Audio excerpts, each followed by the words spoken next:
Buck did not read the newspapers, or he would have known that trouble was brewing, not alone for himself, but for every Tidewater dog, strong of muscle and with warm, long hair from Puget Sound to San Diego, because men, groping in the Arctic darkness, had found the yellow metal, and because steamship and transportation companies were booming the find, thousands of men were rushing into the Northland. These men wanted dogs, and the dogs they wanted were heavy dogs, with strong muscles by which to toil, and furry coats to protect them from the frost. Buck lived at a big house in the sun-kissed Santa Clara Valley. Judge Miller's place it was called. It stood back from the road, half hidden among the trees, through which glimpses could be caught of the wide, cool veranda that ran around its four sides. The house was approached by gravel driveways which wound about through wide spreading lawns and under the interlacing boughs of tall poplars. At the rear, things were on even a more spacious scale than on the front. There were great stables where 12 grooms and boys held forth, rows of wine-clad servants' cottages, an endless and orderly array of outhouses, long grape arbors, green pastures, orchards, and berry patches. Then there was the big pumping plant for the artesian well, and the big cement tank where Judge Miller's boys took their morning plunge and kept cool in the hot afternoon. And over these great demands, Buck ruled. Here he was born, and here he had lived the 4 years of his life. It was true, there were other dogs. There could not but be other dogs on so vast a place, but they did not count. They came and went, resided in the populous kennels, and lived obscurely in the recesses of the house after the fashion of Toots, the Japanese pug, or Isabel, or Mexican hairless, strange creatures that rarely put nose out of the doors or set foot to ground. On the other hand, there were the fox terriers, a score of them at least, who yelped fearful promises at Toots and Isabel looking out of the windows at them and protected by a legion of housemaids armed with brooms and mops. But Buck was neither house dog nor kennel dog. The whole realm was his. He plunged into the swimming tank or went hunting with the judge's sons. He escorted Molly and Alice, the judge's daughters, on long twilight or early morning rambles.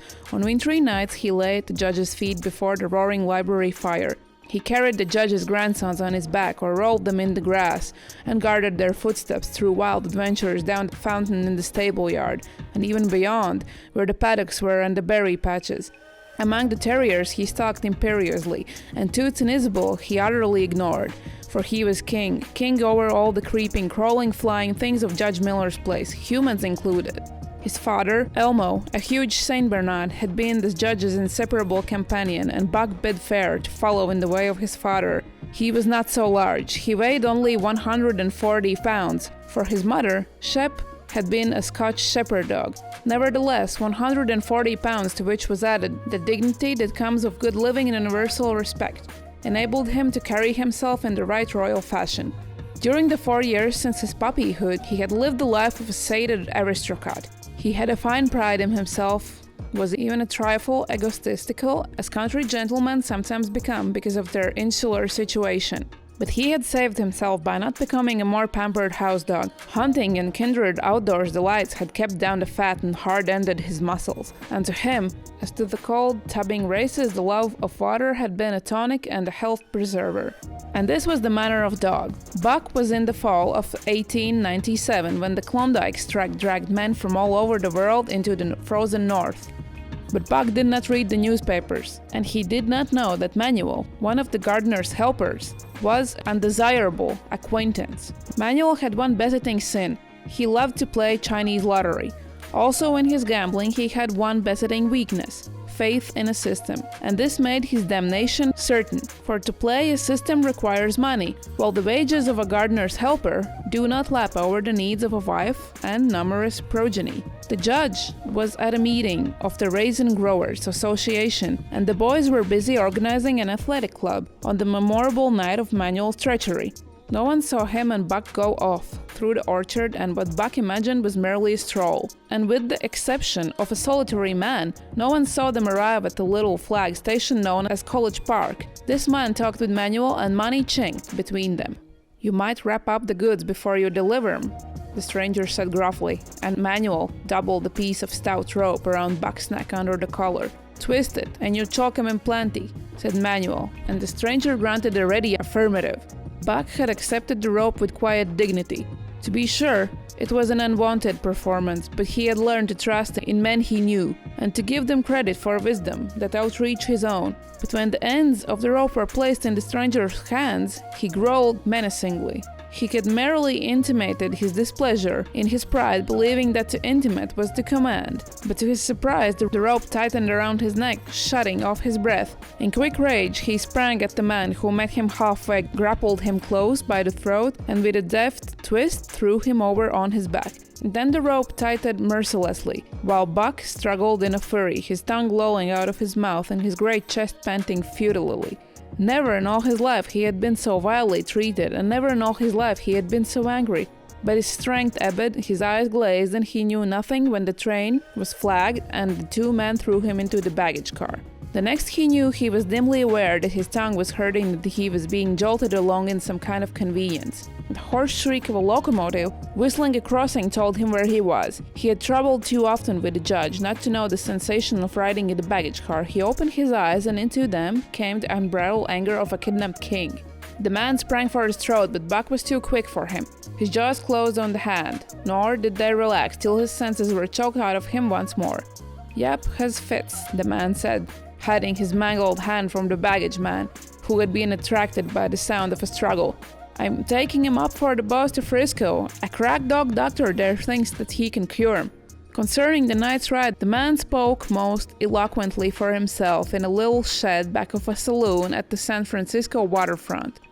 "All I get is $50 for it," he grumbled, "and I wouldn't do it for $1,000, cold cash."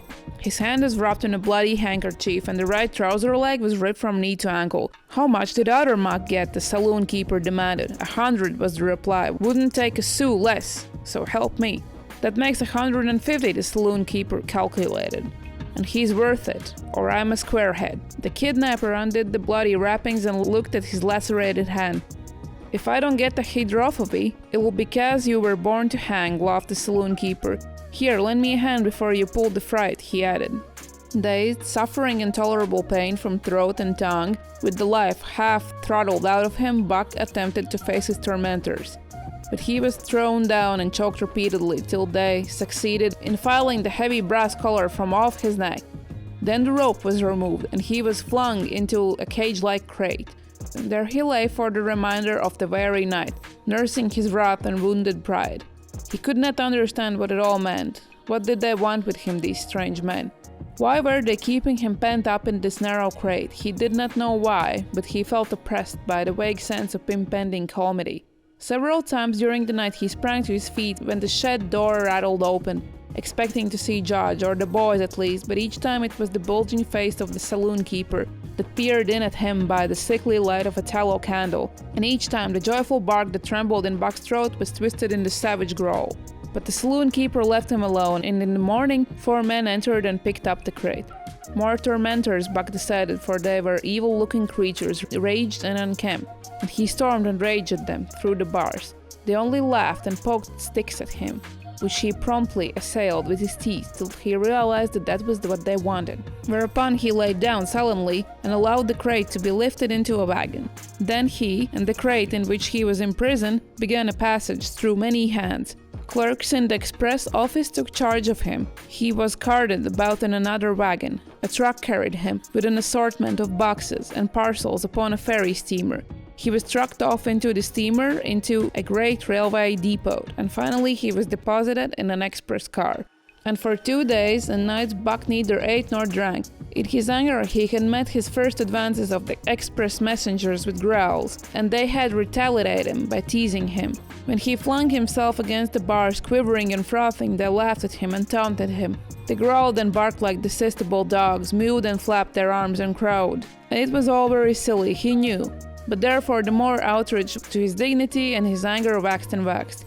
He did not mind the hunger so much, but the lack of water caused him severe suffering. For that matter, high-strung and finely sensitive, the ill treatment had flung him into a fever, which was fed by the inflammation of his parched and swollen throat and tongue. He was glad for one thing. The rope was off his neck. That had given him an unfair advantage. But now that it was off, he would show them. They would never get another rope around his neck. Upon that he was resolved. For 2 days and nights he neither ate nor drank.